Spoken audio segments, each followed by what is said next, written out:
Mesdames et messieurs, bonjour. Je suis Léonard Fandja, le journaliste patriote.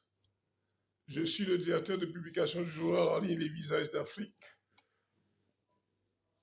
que vous pouvez retrouver sur les réseaux sociaux, je vous souhaite déjà la bienvenue sur notre chaîne YouTube Les Visages d'Afrique et sur la page éponyme sur Facebook. Nous sommes un journal panafricain bilingue dont la ligne éditoriale est le combat pour le triomphe de la justice et de la vérité. Je suis donc ce journaliste patriote, promoteur de ce journal. Donc, la mission est de mettre à votre disposition des informations sûres, authentiques, non biaisées, favorables à l'émergence du Cameroun en particulier et de l'Afrique en général. Alors, pour ce matin, je voudrais revenir dans la situation qui prévaut au Cameroun. Vous savez que aujourd'hui, nous sommes à la veille de la convocation du corps électoral pour les élections présidentielles au Cameroun.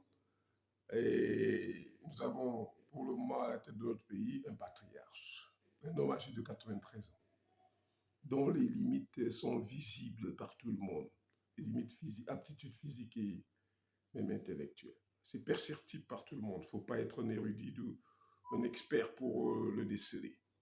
Alors, certains pensent qu'il doit toujours être candidat et d'autres pas. Dans ce contexte où déjà les tenants du pouvoir ne parlent pas d'une même voix, ça expose le pays à des situations dangereuses, pourquoi ne pas le dire.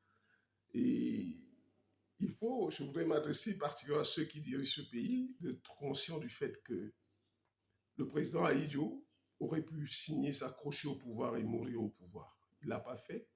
Il a donné un pays en paix au président Paul Biya. Le président d'abord avait dit lui-même qu'il était un pays en paix et économiquement sain. Il est donc important que le président Biya lègue à la postérité un pays stable. Même s'il est vrai que ses prouesses sur le plan économique sont discutables, ne sont pas forcément rassurantes, on va dire à ceux qui l'entourent et qui exhortent, qui insistent sur la candidature que vraiment, nous, Camerounais, nous aimons notre pays, nous n'avons pas d'autre nationalité où nous pourrons y aller en cas de trouble dans ce pays, et nous souhaitons et nous leur demandons de nous laisser un pays en état, en paix. Et que la situation qui prévoit actuellement est inquiétante. Et la preuve, le président Biya a fait régresser ce pays en 43 ans. Il ne faut pas avoir peur de le dire. C'est une évidence. Et après cela, il y a déjà ces problèmes entre les militants du RDPC. L'appareil administratif veut supplanter l'appareil politique du RDPC, le comité central. Les deux camps, ceux qui appartiennent au camp ne parlent plus d'une même voix. Et ça donne encore raison à ce que le ministre Issa Chiroma Bakary a évoqué en parlant de son départ, en mettant terme au partenariat qui le liait avec le président de la République. Et dans ce contexte, la France s'invite. Et vous savez que ce n'est pas un secret, ce n'est un secret pour personne, sinon un secret pour les Chinelles, que la France souhaiterait une implosion du Cameroun en ce moment. D'abord, celui qu'on a choisi comme ambassadeur et ce monsieur qu'on a envoyé pour interviewer, qui amène déjà les ministres à ne pas parler d'une même voix, et en mission, c'est un chargé de mission. Et on n'envoie pas n'importe qui en ce moment au Cameroun. Ce n'est pas n'importe quel journaliste qu'on envoie, c'est un mercenaire chargé de missions spéciales. Et la preuve, le ministre Sadi parle, le ministre d'État Famdogo parle, ils ne parlent pas tous d'une même voix. Voilà le ministre Charles Angouin, ancien ministre, qui donne son point de vue. Et je suis d'accord avec le ministre Angouin qui dit que le peuple veut la stabilité et le peuple veut que le président lui-même se manifeste, qu'on le voit en temps réel et qu'on l'entende en direct. C'est à lui que le peuple a donné mandat pour diriger ce pays et à nul autre, à personne d'autre. Donc, si le président ne peut pas démontrer son aptitude physique de grâce, laisser le Cameroun évoluer dans la pure démocratie. C'est ce qui est très important. Il n'est pas question de toujours faire peur, d'intimider les gens.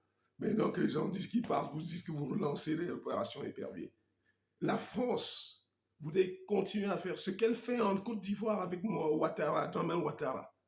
La Ouattara fait. La Ouattara bafoue le droit comme il veut.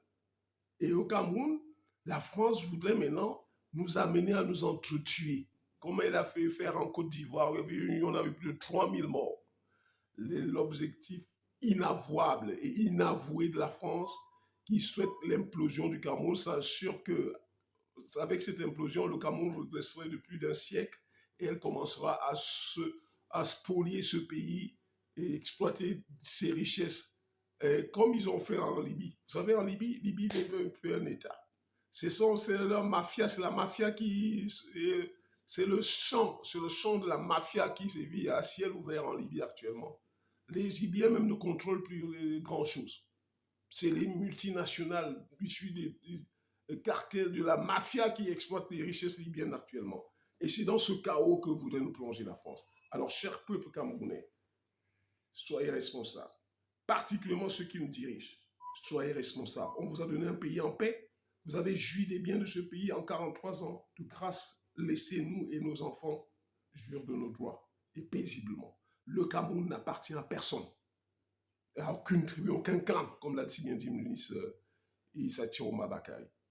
Et il est donc important que vous qui êtes à la tête de ce pays, vous ne vous amusez pas avec ce pays. Ce pays ne vous appartient pas, il appartient au peuple. Je vous remercie.